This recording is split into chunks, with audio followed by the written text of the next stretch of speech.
그리고 제가 지금 31인데 아직도 이제 친구들한테 오은영 선생님한테 가보라는 얘기를 많이 들어요. 안녕하세요. 살롱 양식당 양식당지기 이마루입니다.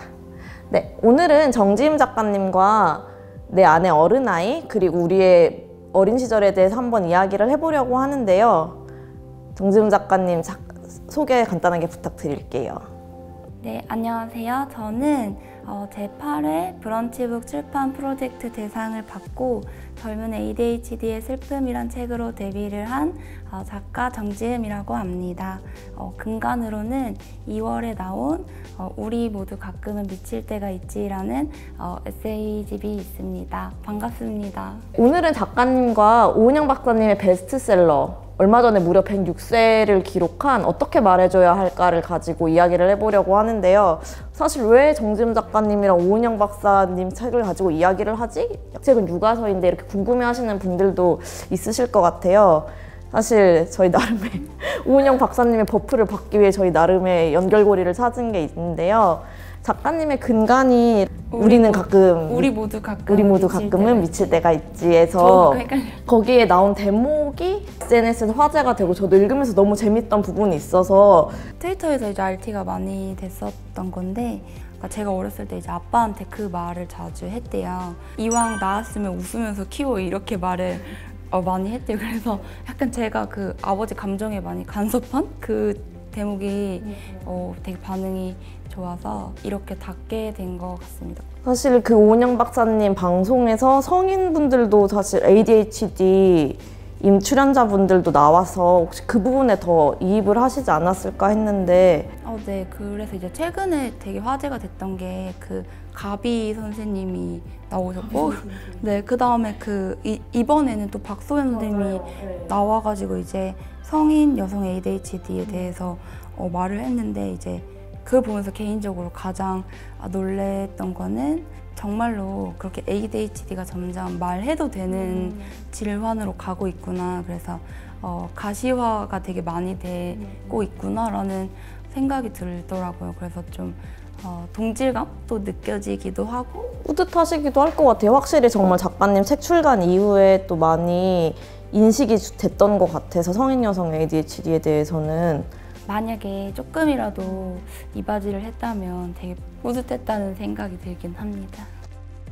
저희 책 이야기로 돌아가서 책에 관련된 질문들을 드리겠습니다.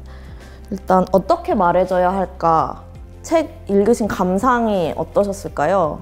이 책을 읽고 딱 덮고 나서는 솔직히 좀 반성을 많이 했던 것 같아요. 제가 생각하는 그 어린이나 그 아이의 모습이 너무 단편적이었다는 생각이 들어요. 왜 그러냐면 저는 이제 어린이를 무작정 잘해줘야 하고 그냥 무작정 기분 좋게 해주고 뭐 무작정 요구를 들어주면 되는 존재 정도로 생각을 했는데 이 책 안에서 이제 그 어린이에게 해주는 말들이 되게 깊이 있는 말들이 많아서 사람과 사람 사이여도 공부하지 않으면 되게 달라질 수 있겠구나라는 생각이 들어서 되게 많이 깨달음을 얻은 것 같아요.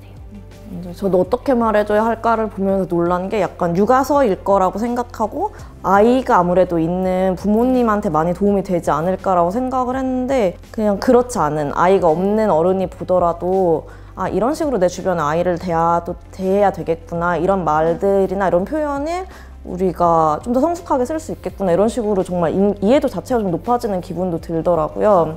네. 그리고 어른들에게 적용해도 너무 좋은 솔루션인 것 같아요. 왜냐면 사실 어른이 되면 서로 이제 대화를 할 때 되게 거칠애나 체면칠애나 막 자존심 같은 게 끼면서 대화가 좀 피상적이고 표면적으로 되는 것 같은데 여기서는 사실 좀 뭐라고 할까요? 되게 직관적으로 그냥 사실대로 이야기하는 그런 스킬들이 사실 성인한테도 되게 필요하지 않을까라는 생각도 들었습니다. 그래서 저도 많이 좀 생각을 한 것 같아요. 약간 그 중에서 제일 와닿았던 말도 있으세요? 이 말을 뭐 내가 나에게 해주고 싶다 같은. 제가 재밌다고 생각했던 거는 반복하지 말라. 그러니까 똑같은 말을 계속 반복하면 소음이다. 이렇게 쓰신 부분이 너무 재밌었어요. 그래서 저도 이제 자책이 좀 많은 타입인데, 그러니까 막 내가 또 잘못했어, 실수했어 이렇게 자책이 되게 많은 타입인데, 그거를 딱 하고 나서 두 번은 이야기하지 않게 좀 변했어요. 아이들이랑 좀 친밀한 관계를 맺어본 경험이 있으신가요? 카페에서 어떤 아이가 되게 이렇게 막 이렇게 돌아다니더라고요. 그래서 같이 놀았어요. 제 노트북 같은 거에 관심 보이길래. 진짜요? 네, 그래서 그 어머니께 이렇게 허락받고 이름이랑 유치원이랑 그 친구 애인 여부 해가지고 막 그런 거 하면서 집에 갈 때까지 되게 재밌게 놀았습니다. 근데 좋더라고요. 근데 요즘 막 워낙 막 아기가 좀 막 소란스럽고 이러면 부모님들이 너무 주변 눈치를 보는 게 좀 느껴질 때도 있어가지고 카페나 이 레스토랑 같은 데서 아기가 막 시끄럽게 하면은 그냥 저 정도 소음은 괜찮은 것 같은데 너무 애한테 좀 과도하게 조용히 하라고 하거나 그런 경우도 있어서, 그럴 때면 약간 그냥 거기에 있는 사람으로서 저는 괜찮습니다 약간 이런 신호를 되게 막 보내고 싶은데 사실 쉽지 않더라고요. 그 소리가 이제 들릴 때 애 얼굴을 보면은 그게 별로 그게 거슬리게 느껴지지 않더라고요. 그러니까 걔가 뭐 이거 핸드폰 보면서 재밌어하는 그 얼굴이나 아니면 뭐 애가 웃는 그런 얼굴을 자세히 보고 있으면 그 화나는 게 사라져요. 그래서 계속 시끄러워 해서 딱 보고 아이구나 이렇게 하고서 그냥 이렇게 하죠. 근데 그리고 약간 요즘은 이제 말씀하신 대로 인터넷에서 특히 그 공공장소에서 떠드는 아이에 대해서 굉장히 매서운 시선을 보낸다고 생각해요. 근데 저는 솔직히는 좀 안타깝다고 생각해요. 왜냐면 아이는 뭔가 성인보다 행동 교정 요구를 받을 때 스트레스가 클 것 같아서. 그러니까 물론 뭐 얌전한 어린 시절을 보낸 사람도 있지만 그래도 다 한 번쯤 우린 다 어린아이였던 시절은 한 번쯤 지나온 거니까 그런 건 조금 다 같이 생각을 했으면 좋겠어요. 나도 아이였고 나도 누군가가 나를 돌봐줬고 참아줬고 이랬을 거라는 거를 기억하면 좋을 것 같습니다. 다시 오은영 박사님 얘기로 와서 금쪽 상담소를 보면은 약간 사람들이 어린 시절의 어떤 기억이나 아니면은 그 부모님이나 양육자로부터 받은 어떤 영향이 어른이 되어서도 저 사람에게 큰 영향을 미치는구나, 생각보다 그 영향력 아래에서 살아가는 사람들이 많구나라는 거를 되게 느끼게 되잖아요. 맞아요.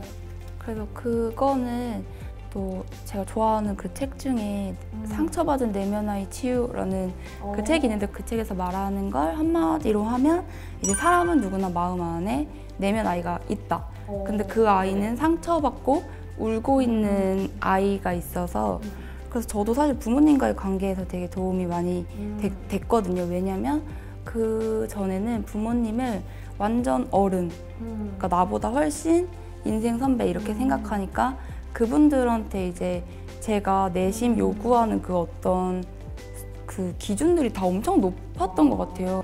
뭐야, 아빠가 왜 저래 맨날 이런 생각하고 막 엄마답지 않아 이런 생각하고 이왕 나왔으면 참아야 되는데 그런 생각을 하고 그랬는데 이제 그냥 엄마 아빠도 마음 안에 상처받은 아이를 한 명씩 데리고 있는 그런 사람이구나 생각하니까 그 기준들이 되게 낮아지더라고요. 그러니까 그래서 이제 엄마 아빠의 행복 같은 것도 저랑 항상 연결해서만 생각했거든요.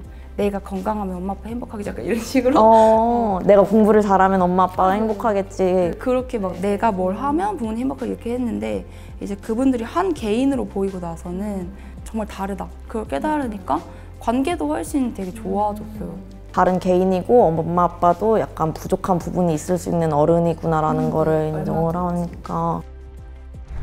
자존감이라는 단어가 사실 최근에 대두가 되고 뭔가 되게 사랑받고 자란 게 어떤 사람 한 사람한테 미치는 영향에 대해서 사람들이 좀 더 인식을 많이 하게 됐잖아요. 그러다 보니까 또 사실 또 그런 양육 과정의 중요성에 대해서 인식을 하기 때문에 또 오은영 박사님의 찾는 사람들도 있고 다들 나아지려고 노력을 하는 거겠지만, 또 그런 한편 이미 어른이 된 사람, 그러니까 약간 사랑받지 못하고 뭔가 자란 사람한테는 과도한 자존감 이슈나 이런 것들이 오히려 상처가 될 수도 있지 않을까라는 생각도 들더라고요. 너는 지금 네가 잘못된 거는 네가 과거에 충분한 사랑을 받지 못해서일 수도 있어. 너가 자존감이 부족한 거는 고칠 수 없는 이미 과거의 문제야. 약간 이런 식으로 그런 잣대가 생긴 것 같아서 그런 부분에 대해서도 뭔가 작가님의 생각을 해보신 적이 있으실지 궁금하네요.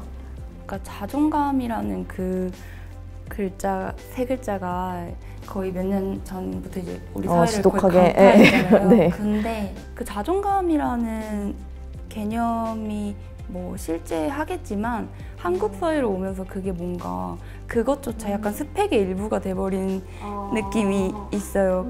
그래서 왜냐면 자존감 사실 자연스러운 거고 그냥 뭐 있거나 없거나 서로 이렇게 높낮이가 다른 어떤 그냥 그럴 것 같은데 여기서 서열이 생기고 가치 판단이 개입되면서 사실 본인이 본인의 자존감을 측정할 수 없는 사회가 되지 않았나라는 생각을 해요.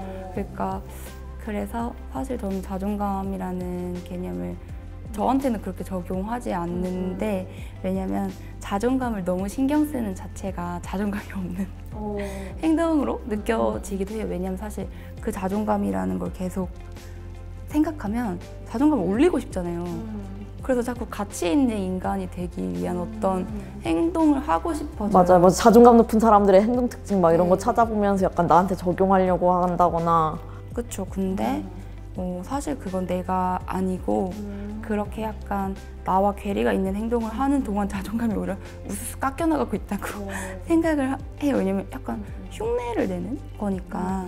근데 그래서 저는 사실 제가 자존감이 높다고 생각하진 않는데 자존감을 높이려는 노력보다 자존감이란 개념 자체를 좀 내 안에서 흩어버리려는 그런 노력을 하는 편이고 그래서 근데 그거는 그리고 그게 사실이든 말든 좋지 않은 것 같아요. 막 너는 어렸을 때 뭐 양육자가 충분한 사랑 주지 않았기 때문에 지금 이런 거야. 이거는 왜냐면 노력으로 어떻게 해볼 수 있는 여지가 없는 거잖아요. 네, 그리고 사실 한 사람의 인생은 엄청나게 그 복잡한 사건이랑 우연이랑 맥락으로 이루어져 있는데 그걸 단순히 어떻게 셀 수도 없는 사랑 이런 걸로 말을 해버리는 건 너무 좀 성급하고 좀 그렇지 않을까라는 생각이 들고 그 다음에 사실 넌 사랑을 못 받았기 때문에 이렇게 된 거야 라는 그 말에는 앞으로도 그렇게 사랑받지 못할 거라는 의미가 내심 깔린 것 같아요. 그래서 더 잔인한 말이 아닌가 싶어요. 그리고 사실 그 사랑이라는 게 굳이 못 받아서만 잘못되는 게 아니라 잘못된 사랑을 받아서도 잘못될 수 있잖아요. 그래서 그 사랑이 그냥 단지 유무, 애정의 어떤 그런 걸 가지고 한 사람을 그렇게 좀 찍어 누르는 말을 하는 거는 정말 나빴죠. 지금 작가님이랑 얘기를 하면서도 느낀 게 그래도 되게 좋은, 좀 더 나은 버전의 나, 좋은 어른이 되려고 노력을 많이 하셨을 거란 생각이, 그런 느낌을 많이 받았는데요. 나는 그래도 이런 어른이 될 거야, 이런 사람이 될 거야 라고 확실하게 생각하시는 부분이 있으신가요? 제 마음에 드는 어른 되고 싶어요. 그러니까 뭐 사회적으로 제가 유명해지고 막 부자가 되더라도 제 마음에 제가 안 들면 그 인생은 만족도가 어차피 낮을 것 같아요. 근데 저기 들판에서 다람쥐랑 도토리 나눠 먹고 살아도 제가 행복하고 그 인생이 제 마음에 들면 전 잘 산 거죠. 그래서 근데 이제 보통 사회적으로 좋다고 말하는 그런 어른의 모습이 결국은 그 모습이 내 마음에 들기 때문에 되려고 하는 거라서 제 기준에 좋은 사람 그냥 그렇게 쭉 살고 싶습니다. 네, 오늘 이렇게 정재훈 작가님과 내 안의 어린이를 돌아보는 따뜻한 시간을 가져봤는데요. 마지막으로 저희 인사드리면서 작가님 준비하신 인사말이 있으시다고 해서 들으면서 마무리하도록 해보겠습니다. 오늘 같이 얘기를 하면서 그 유명한 그 아프리카 속담 있잖아요. 그 아이를 키우려면 온 마을이 필요하다. 그 생각을 이제 했는데 어릴 때는 그게 손이 많이 필요하다는 얘기인 줄 알았거든요. 그러니까 아이를 돌봐줄 그 손이 많아야 한다는 의미인 줄 알았는데 지금 얘기하면서 생각해 보니까 그 아이에게 호의를 가지고 지켜봐주는 사회가 있어야 한다는 말인 것 같아요. 그래서 저도 그 어떤 아이이든지 그 아이가 속한 마을이 돼줄 수 있는 그런 어른이 되고 싶다는 생각도 들었습니다.